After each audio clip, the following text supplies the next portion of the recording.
She worked quietly in the corner of a busy luxury resort, moving from table to table with a soft smile and gentle steps.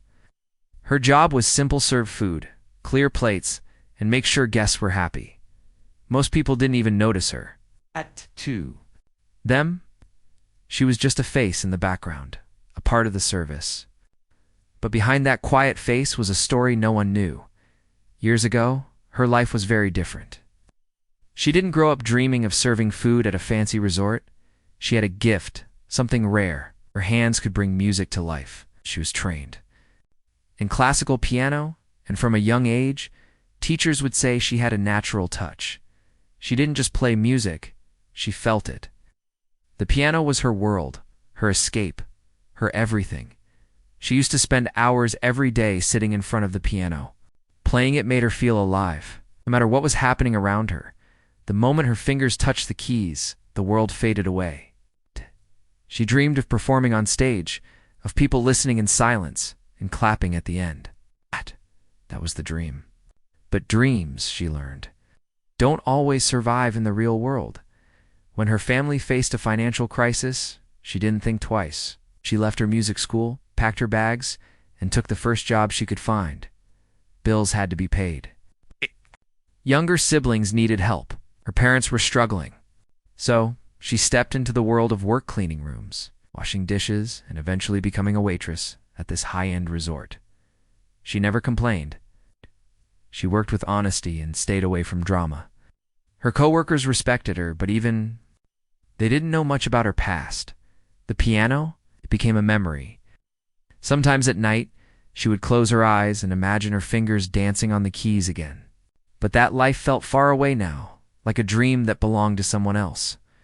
She kept her head down and focused on her job. Every day was the same: serving rich guests who didn't bother to say thank you. She watched people arrive in luxury cars, dressed in expensive clothes, living lives she could only imagine. But she never judged them. She just did her work and stayed out of the spotlight. One evening, while arranging glasses at the bar, she heard a guest laughing loudly about how easy it must be to work a simple job like this. She heard comments like that often. People thought just because someone was wearing a uniform, they didn't have a story, a past, or a skill. She smiled politely, even though it hurt. She was used to being invisible, but life, as always, has a strange way of turning things around. What she didn't know was that her world was about to change. A rich and powerful guest had just arrived at the resort.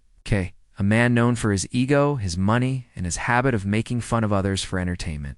And by pure chance, their paths were about to cross. Had no idea who she was, and she didn't know that he would become the reason she would return to the piano again. At that moment, she was just a quiet waitress serving drinks at the edge of a party. But soon, the music inside her, the music she had buried for years, would speak louder than anyone in that room. The sun had just started to set when the black cars rolled into the resort's private driveway. Everything looked perfect. The staff stood in a neat line, the lights were glowing softly, and the garden was decorated with expensive flowers. The resort had been reserved for a weekend-long private party by a wealthy businessman known for his money, power, and unpredictable mood. He walked in wearing a shiny suit, surrounded by assistants and a small group of guests. Laughter followed him, but it wasn't the warm kind. It was the type of laughter that made people nervous. He had that kind of presence where people didn't know whether to smile or stay silent. The staff, trained to stay calm under pressure, nodded respectfully. But everyone felt the tension. He was the type who liked to show he was in control of everything and everyone. If a plate wasn't placed exactly right, he'd complain. If a waiter moved too slowly, he'd raise his voice. And if someone didn't entertain him enough, he'd find a way to make fun of them. It was his way of feeling important. He didn't look at the staff as real people. To him, they were just there to serve. The waitress still quietly doing her job noticed the change in the air as soon as he entered. She had seen many rich guests before, but something about this man felt different. He made everyone uncomfortable, even the other guests. But she kept her head down and continued working. That's what she always did. Later that evening, a formal dinner was held in the main hall. Tables were covered with white cloths, candles flickered gently, and soft music played in the background. Guests laughed, ate, and talked about money, business, and luxury trips. Everything looked like a scene from a movie, but something unexpected happened. The resort's regular pianist, an older man who usually played live music during such events, had to leave early due to a personal emergency. It wasn't a big deal for most people, but the rich guest noticed right away. He leaned back in his chair, clearly annoyed. "What's this boring music?" he said loudly. "Can't someone play real piano around here?" Some people laughed politely, thinking he was joking. Others stayed quiet. Then someone near him whispered something. "That girl, the one serving drinks, she used to be a music student. I heard she's really good at piano." The Tycoon's eyes lit up, not with kindness, but with amusement. He loved moments like this, when he could turn someone into a joke and make everyone laugh at their expense. He clapped his hands loudly, pointing at the waitress. "You," he said, loud enough for the whole room to hear. "They say you can play. Come show us then." The room went silent. She froze where she was standing, unsure if she had heard him right. Everyone turned to look at her. Some smiled with curiosity. Others were clearly expecting a funny moment, a disaster, even. They thought it would be entertaining to watch a waitress struggle on stage. Her heart started beating fast. She hadn't touched a real piano in years. Her hands, now used to carrying trays and plates, hadn't danced on keys for so long. But in that moment, she knew she didn't have much of a choice. Saying no in front of such a powerful guest might not end well. So, with quiet steps and a nervous heart, she began to walk toward the piano at the front of the hall.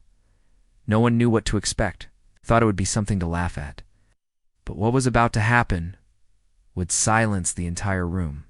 She stood still for a moment, her eyes on the polished piano at the front of the hall. It had been years since she sat in front of one.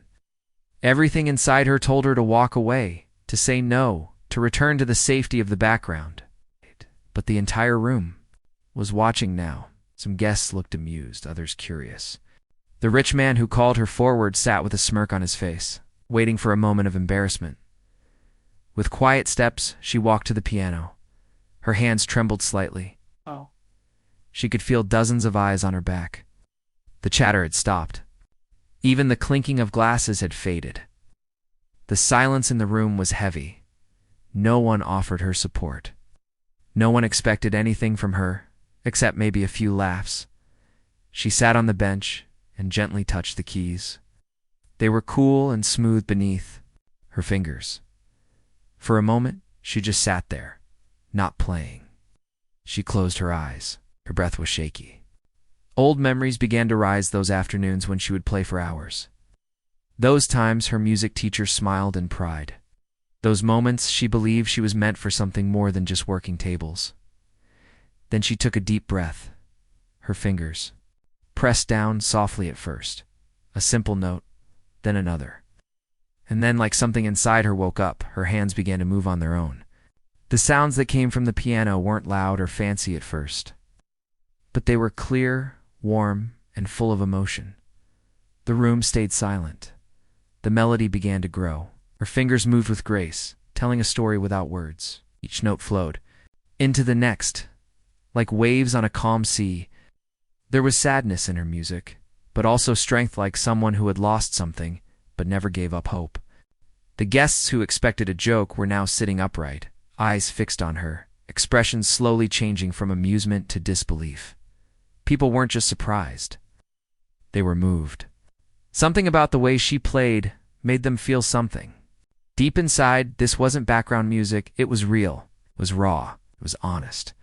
The rich man who had called her forward leaned back in his chair. His smirk was gone. He looked confused, even uncomfortable. This wasn't the moment he had planned. He wanted to laugh. But now, he was the one who looked out of place. The music reached its peak, filling the entire hall with emotion. It was as if the piano itself had come alive. No one looked at their phones, no one whispered. Even the waitstaff had paused to listen. And then slowly the notes began to fade. Her fingers softened, the music grew quieter, until finally it stopped completely. She lifted her hands off the keys and opened her eyes. For a few seconds there was complete silence. No one moved. No one spoke. Then, suddenly, someone began to clap. Another followed. And soon the entire hall was filled with applause. People stood from their chairs. A few even had tears in their eyes. They clapped not just for the music, but for what it meant for. The strength, the courage, the beauty of a moment no one expected. She sat there, stunned. Not because they were clapping, but because a part of her she had buried for so long had finally come back to life. And it came not in a quiet room or a music hall, but in the middle of a party, in front of people who never knew her name. That night she didn't just play music. She reminded everyone what true talent looks like untrained. It's unannounced but unforgettable. As the applause slowly faded, she stood up from the piano bench. Her hands were still slightly shaking, not from fear anymore, but from the powerful wave of emotions that had just passed through her. She hadn't expected that moment. She hadn't planned to play, but something inside her had pushed her forward. And now, everything felt different. The guests were still watching her, but now with a new kind of respect. The laughter, the mocking smiles, those had disappeared. In their place were soft eyes, surprised faces, and people quietly whispering. To each other about what they had just witnessed, she gave a small nod and quickly stepped away from the piano. She didn't want the spotlight. She didn't want to be treated like a star. She just wanted to return to her work and disappear again into the quiet corner of the hall. But something had changed not just for her. The rich man, the same. One who had called her up as a joke was now sitting uncomfortably in his seat.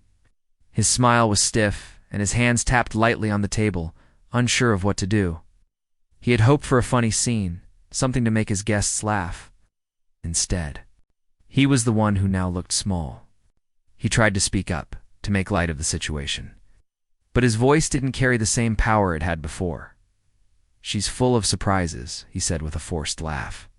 A few guests nodded politely, but the energy had shifted. Looking at him the same way anymore. They weren't interested in his jokes or his ego. Their minds were still lost in the music they had just heard, as she passed by the tables on her way back.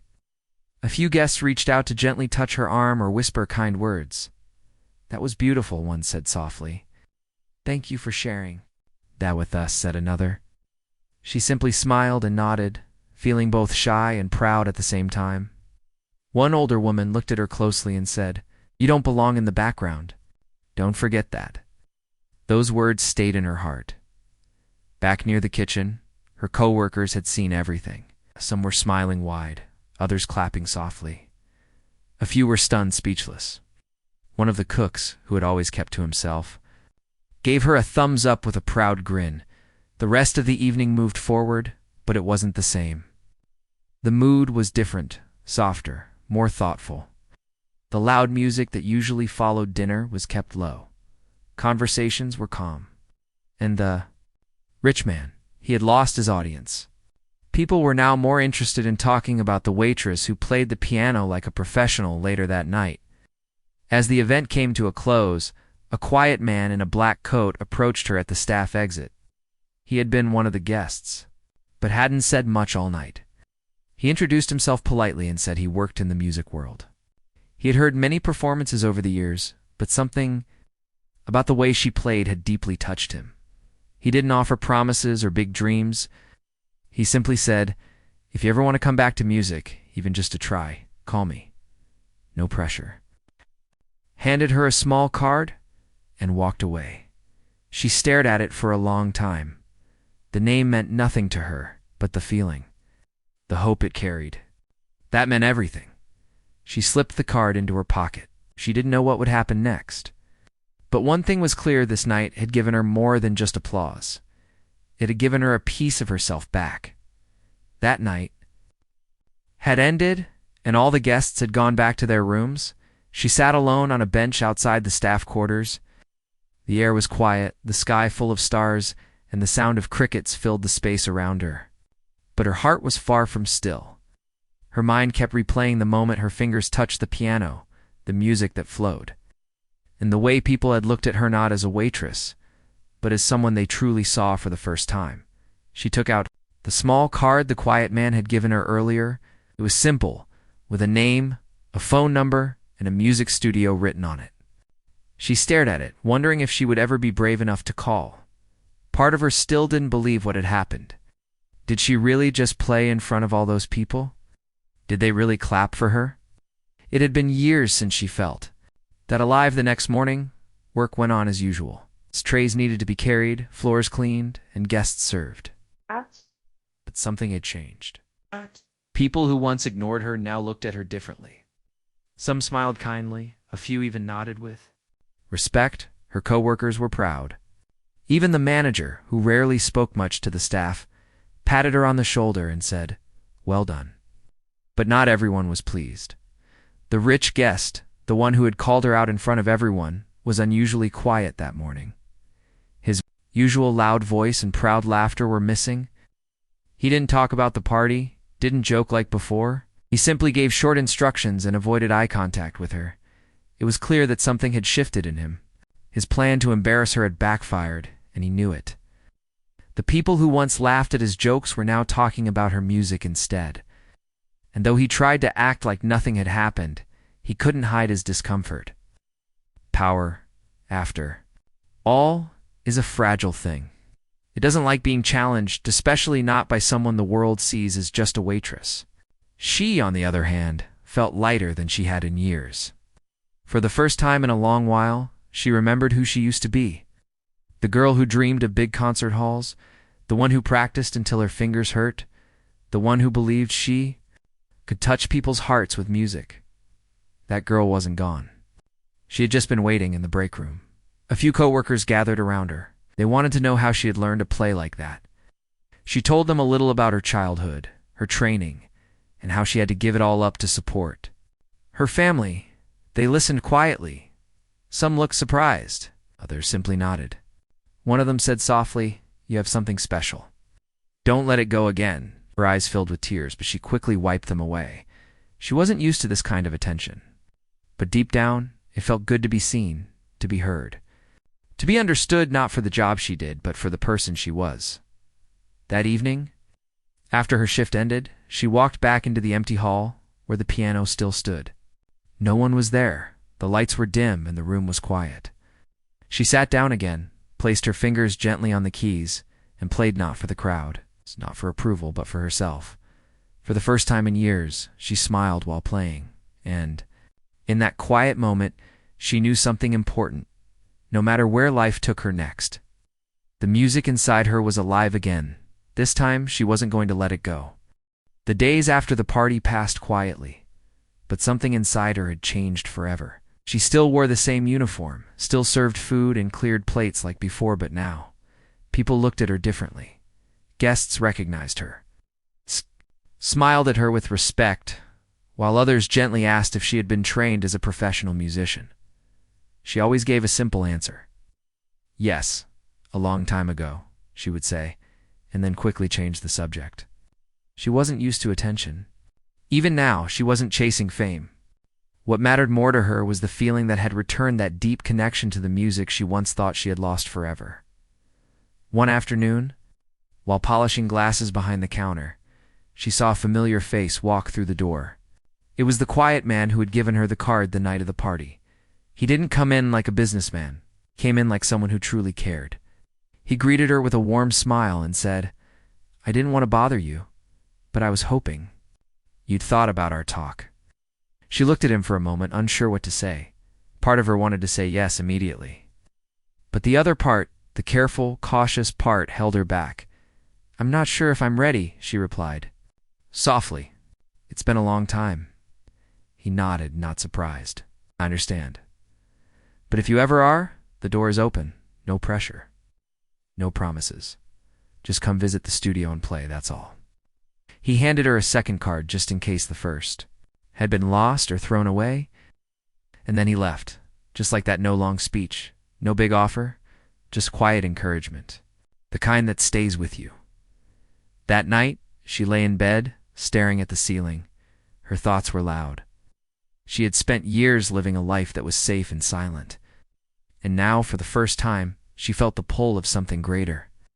The question wasn't whether she was good enough. She already knew what she could do. The real question was she brave enough to try again? Not because she wanted revenge or pride, but because it reminded her how quickly people judge others based on how they look, or they work, or what they wear. That moment at the piano had proved something not just to others, but to herself. Next morning, while walking to work, she passed a small music shop. In the display window sat a second-hand keyboard, slightly dusty but still in good condition. Without thinking, she stepped inside. She hadn't been in a music shop in years. The smell of old books and polished wood brought back memories. The shopkeeper greeted her kindly. She asked if she could just try the keyboard for a minute. He agreed, and she sat down, placing her fingers softly on the keys. It was nothing fancy, just a simple piece of equipment. But the moment her hands started to move, the sound brought tears to her eyes. It wasn't a concert grand. It didn't matter. It was enough. She didn't buy it that day. She left the shop with something more important: the decision to move. Forward the same evening, she took the card out of her bag and dialed the number. When the quiet man answered, she spoke gently but with confidence. "I'm ready to visit the studio." He smiled on the other side of the line. "Whenever you're ready, just come by." She didn't know what the future would bring. Maybe nothing would come of it. Maybe everything would change. But one thing was clear this time. She was not going to walk away from music again. A few days later, she stood outside a small music studio in the city. The building wasn't big or fancy, but it looked warm and welcoming. She held the card tightly in her hand, her heart beating fast. She wasn't nervous about playing. What made her nervous was stepping into a space where dreams lived again. She took a deep breath and walked inside. The quiet man from the party greeted her with a gentle smile. He didn't make a big deal out of her visit. He simply said, "I'm glad you came," and led her into a room with a beautiful piano placed near a large window. Sunlight fell softly over the keys. It was quiet, peaceful, exactly the kind of place where music could breathe. "Take your time," he said, then stepped out, giving her space. She sat down slowly and looked at the piano. This time, there was no crowd, no pressure, no need to prove anything. It was just her and the music. Her fingers touched the keys like they were greeting an old friend. And then she began to play. The sound filled the room, rich and smooth. It was as if all the years she had stayed away hadn't broken the connection between her heart and her hands. She didn't play for perfection. She played to feel alive. And as the notes flowed, something inside her began to heal. After she finished, the man walked back in. He didn't speak right away. He just stood there for a few seconds, then said, "You're not just talented, you're rare." She smiled, but her eyes were wet. "I thought it was too late," she whispered. "It never is," he replied. From that day on, she started visiting the studio whenever she could after her shifts. On her off days, even if only for an hour. The man didn't rush her. He just let her reconnect with the part of herself she had left behind. Sometimes he recorded her. Other times he just listened. There were no promises, no contracts, just music and growth. As weeks passed, people from the local music community started hearing about her. A few came by to listen. Some invited her to small gatherings, charity events, or community concerts. She agreed to play not for fame or money, but because she wanted to share what she had inside her. Her confidence grew. Slowly, she began saving money to buy her own small keyboard. It wasn't much, but it was hers. She would play late at night in her small room at the staff housing. Sometimes her coworkers would sit outside her door, quietly listening. One day, the same resort that once knew her as just a waitress asked her to perform during a weekend event. This time, it wasn't a last-minute joke. It was a real invitation, and she accepted. She walked into the same hall wearing the same calm smile, but everything was different. She wasn't invisible anymore. She wasn't background. She was the main performance. The rich guest from before wasn't there. But even if he had been, it wouldn't have mattered. She didn't need to prove anything to him or anyone else. When she sat at the piano that evening, she looked out at the people.